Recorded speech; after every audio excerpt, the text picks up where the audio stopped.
I want to start out by telling you I'm not crazy. I actually saw this thing. The day was like every other. It started out with the same old routine. I went to school, talked to the same people, and got the same lousy grades. The only thing that was different was that I got a detention for being late and had to stay after. When I got home around 4, I jumped right on my computer. After a couple of hours, my mom yelled at me because she thought I'd been on it too long. She told me to take the dog out for a walk. I got up and tried to reason with her, but to no avail. I grabbed the dog's leash and headed out. I have to admit, the weather was nice, even to a recluse like me. After a while, I noticed something strange. There was no one outside but me. I tried to brush this aside, because I knew it had to be because it was almost nighttime, but I couldn't get the thought that something was wrong out of my head. As I walked past the woods, I felt an uneasy feeling deep in the pit of my stomach. I'd heard of people going missing and demonic sacrifices going on in those woods. Of course, I never thought any of it was true, but those woods still gave me the creeps. My dog started barking as we passed them. He barks all the time, but this was different. It was a low-pitched growl with high-pitched barks in between. As I tried to pull him away from the woods, his leash snapped and he bolted right into the woods. I could tell he was chasing after something, but I couldn't see what it was. I started to run after him as fast as I could. I thought he was chasing a squirrel, but little did I know my arrogance would soon cause the scene I was about to witness. The forest's thick canopy kept the sun's last rays of light from illuminating the forest. I lost him in the darkness. Night had already fallen when I decided to give up. I tried to make my way back home, but the forest seemed to go on forever. As I was trying to find my way out of the woods, I started to feel another's presence behind me. I turned around as fast as I could, but nothing was there. I stared for a while when I noticed a small ray of light emerging from the darkness that illuminated a small red trail leading behind a dead tree. When I got there, I was unprepared for the sight that greeted me. It was my dog, or at least what remained of him. His body was hardly recognizable.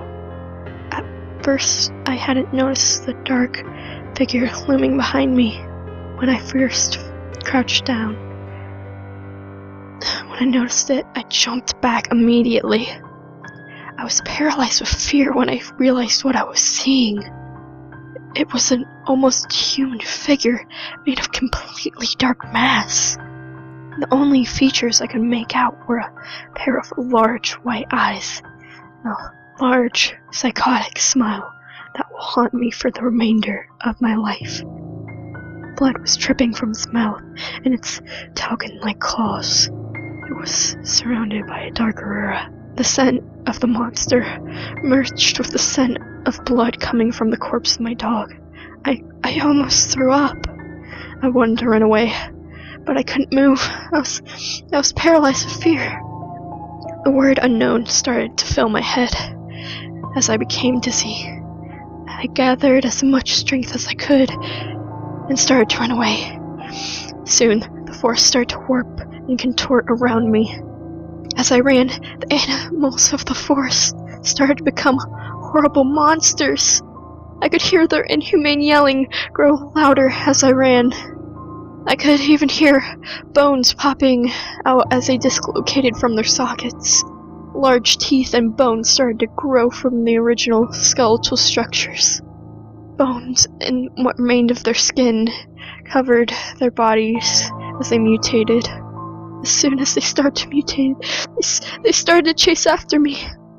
Even the corpse of my dead dog reanimated and started to chase me. I could hear the screams of my mother, my sister, and even my dad crying.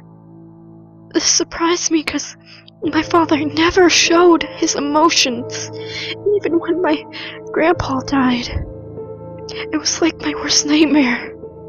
It felt like I'd been running for an eternity when I finally saw the light beyond the twisted and warped trees. I ran toward it as fast as I could. But when I got close, I noticed the creature was standing there, like it was waiting for me. I had to get out of there. I couldn't stand another second in this place any longer. It got me, and I passed out. I don't remember what happened next, but when I regained consciousness, I was what I assumed was my basement. My head hurt like hell, and my body felt numb all over. I heard the sound of dripping echoing throughout the room. As my eyes started to adjust to the darkness, I looked down at my right hand and saw the blood-covered kitchen knife. I dropped it immediately, and as I was backing away from it, I tripped over something. It felt like I tripped over a roll of carpet or something. I got up and frantically started to look around the room for a light switch. When I found it, I switched it on immediately. That's when I physically and mentally broke down. I had tripped over the stack of dead bodies of my family. When I looked up, I saw strange cryptic messages written in blood all across the walls. The only word I could make out was unknown. I wanted to scream, but I knew I couldn't. What if someone had heard me and found out what that thing made me do? I understand now what had happened. That thing crawled into my mind, controlled me, and made me murder my own family. It trapped me in my own mind for days and made me do those awful, awful things. I can feel it. It's still here, watching me. I'm not gonna be killed by that thing, and I'm not gonna let it control me again. I found one of my dad's old guns that I can use. It only has one bullet, but luckily that's all I need.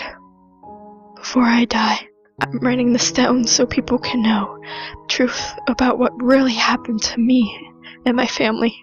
Never go into those woods, or else your fate will be worse than mine.